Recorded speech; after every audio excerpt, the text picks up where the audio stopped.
Hi guys, welcome back to another episode of Latin for Lawyers. Today we want to look at ratio decidendi. Ratio decidendi.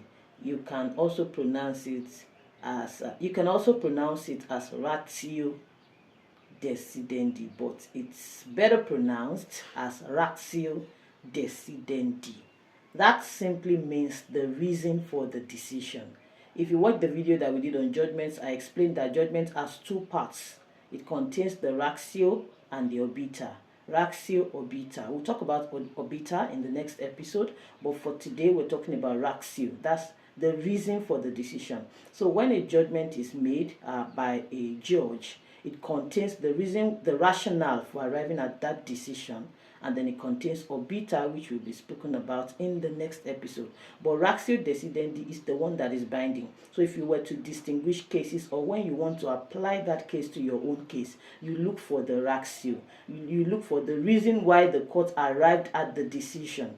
And you can see this in the reasoning of the court after they've stated their facts. Then they apply the law, and then you are able to distill the reason why they arrived at that decision. For instance, in Shande and the state, everyone knows that murder is a crime, it's a capital offense, and it carries the death penalty.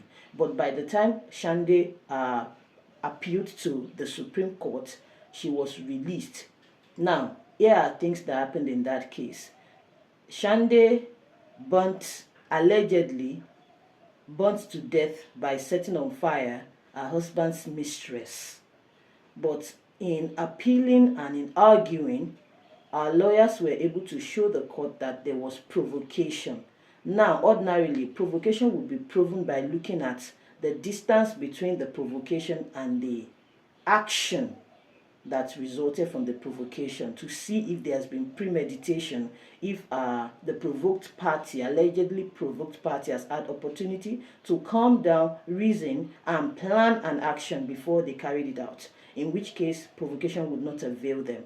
But in Shande and the state, the court reasoned that in our own case, such kind of provocation has occurred in our own case, where it appeared she had been taunted by this mistress. Her husband had brought the mistress into the house, and this mistress had been asked to sleep in her own room, in her own hut, where she was sleeping with her own child. The court was able to distinguish and say this is a special type of provocation, and so if she has razed down the property and burnt down the hut and killed the woman in the process, it will not be murder.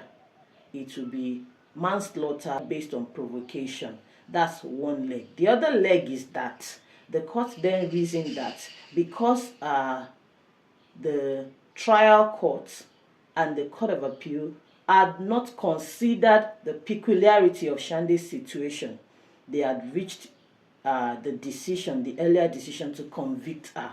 And so ordinarily what would have been done would be to return the case for a retrial. But because of the length of time within which the case had been tried, from one court to another till the Supreme Court, retrying, sending it back to the High Court for retrial would amount to a miscarriage of justice. And so Shande was not convicted. She was discharged on that basis. That is another reason. So you cannot say in each time that a wife burns down her husband's mistress, you cannot say that provocation would avail them. The court will look at the peculiarity of the case, and that will inform the reason, the basis on which they make their decision. And you cannot also say that each time that a case is prosecuted up to the Supreme Court, it cannot be returned for retrial. It can be returned for retrial, and there are cases that have been returned.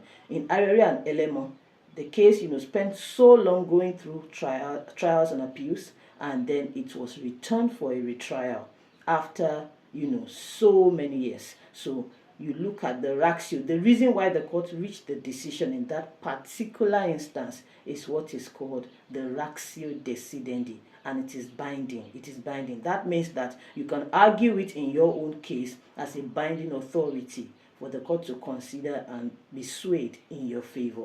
I hope you understand. That's all I have for you in this episode. I will see you in my very next episode. Don't forget to subscribe. Toodles!